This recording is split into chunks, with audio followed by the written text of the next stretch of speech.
Sampitan Beach Resort, kag CI2, Maoba, Mauban, Quezon. Tapos ganda-ganda ka.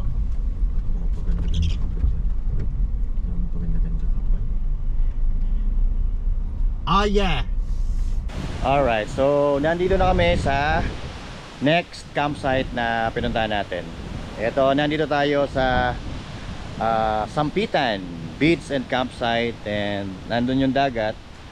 Then dito kami, magtatayo kami ng tent dito sa walang puno para hindi tayo mababagsakan. Sinet up ko muna yung tarpaulin. After nito, tsaka tayo maglalatag ng tent para hindi tayo ulanan.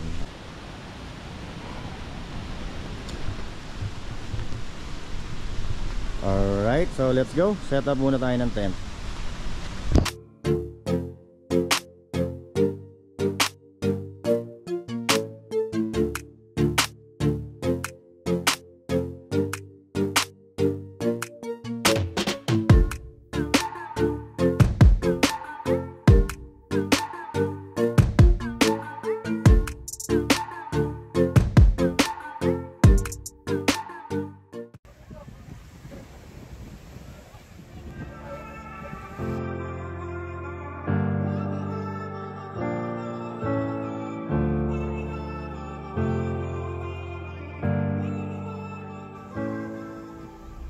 Alright, bago natin ituloy ang ating panibagong adventure, bigyan ko muna kayo ng konting idea kung ano ang meron dito sa Sampitan Beach Resort and Campsite. Napakarami magagandang spot dito na pwedeng pagtayuan ng tent. Kaso nga lang, pagdating namin medyo malakas ang hangin at dahil may low pressure pala dito. At balita ko, signal number 1 daw dito sa Mauban, Quezon. Kaya naman, imbis na magandang spot, mas pinili natin yung safe at walang puno na babagsak kung sakasakali mang lumakas ang hangin at lumakas ang ulan. Mas pinili namin dito dahil bukod sa walang puno ay malapit pa sa event place na pwedeng lipatan kung sakaling lumakas ang hangin at ang ulan. Ito ang pinakamagandang spot dito for tent pitching, kaso napapalibutan siya ng puno ng nyog. Delikado tayo dito, baka mabagsakan tayo kung sakaling mabali ang mga nyog na yan. Isa lang ito sa napakaraming spot na pwedeng pagtayuan ng tent dito sa napakalawak na resort na ito. Pero sa pagkakataong ito, mas importante sa atin ang safety. Ang dating sa akin ng resort na ito ay parang Unisan Sands na dati na rin nating napuntahan sa kabilang banda ng Quezon Province. Maraming puno ng nyog, malinis din ang tubig. Pati dito sa dagat ay napakalinis din at wala kang makikita ni isang basura. At wala ka na rin aalalahanin dito kasi kumpleto naman sila dito. Merong maliit na sari-sari store. Meron din mga rooms na ang presyo ay napaka-affordable. Nagsisimula sa 1,500 pataas. Meron din silang mga cottages dito na pwede nyong rentahan for 500 pesos per day. At kung ikaw naman ay magka-camping lang, may entrance fee na 100 pesos per person. At meron din bayad ang tent pitching dito na 250 pesos per day. At pwede mo na rin gamitin ang iba pang amenities tulad ng CR, lababo, ihawan at libre ang parking dito. Pwede ka na rin mag-charge ng mga gadgets kasi bawat kubo dito ay may outlet na pwede mong pagsaksakan. Kaya doon sa mga nagbabalak na pumunta dito, sana makatulong ang mga info na ito sa pagdidesisyon nyo para makapunta dito. At mailugtong ko lang mga kapatid, tahimik naman dito dahil yung mga nagpapatugtog at nagkakantahan ay medyo malayo naman dito sa campsite at hindi na ganun kalakas ang maririnig mo. And as of this moment, may naririnig akong nagbi-video okay, pero mahina ang dating dito sa spot. At mas naririnig ko pa nga yung pagaspas ng hangin kaysa doon sa kantahan nila. At ngayon, medyo gumagabi na. At sa point na ito, kailangan na natin magluto ng ating hapunan. Kaya tara, ituloy na natin ang adventure dito sa Sampitan Beach Resort and Campsite. Ano nga ilalagay yan? Wala tayo ibang lagyan, ano?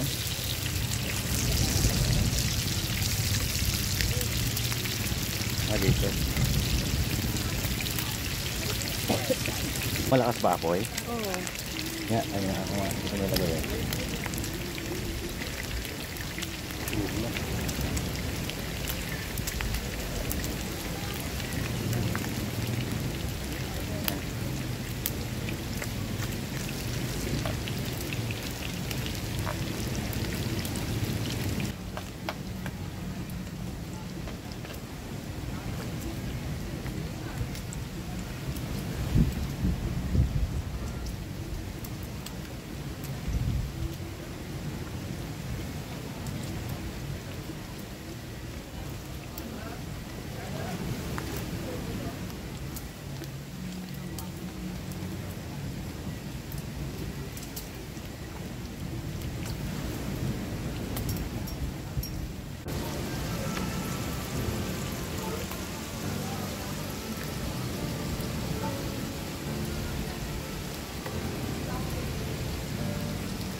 One.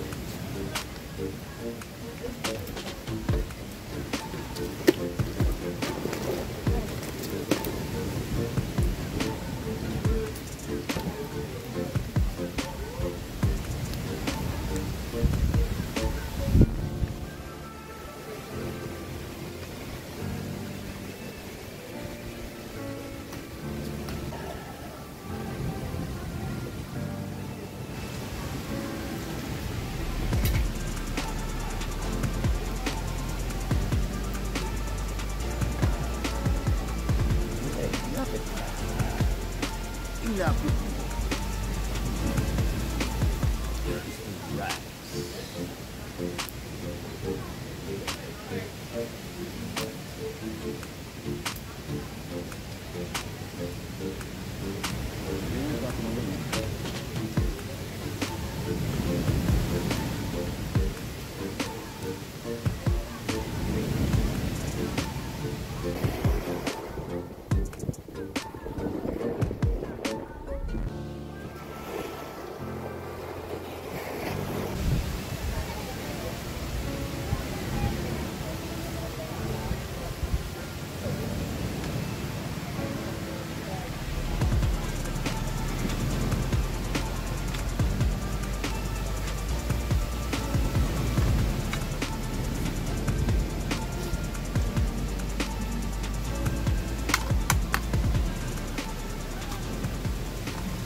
morning.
Messi na yan?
Simula na tayo.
At syempre, dito na natin tatapusin ang ating vlog dito sa adventure na ito. At of course, huwag niyong kakalimutan abangan ang susunod nating upload dahil doon ko ipapakita yung mga nahuli nating isda dito sa ating pag-fishing dito sa Sampitan Beach Resort. At of course, pag nandito kayo sa Mauban, Quezon, especially dito sa Cagsiyay 1 or Cagsiyay 2, huwag niyong kakalimutang dumaan. Kung kayo ay tinatamad magluto, meron po dito isang karinderya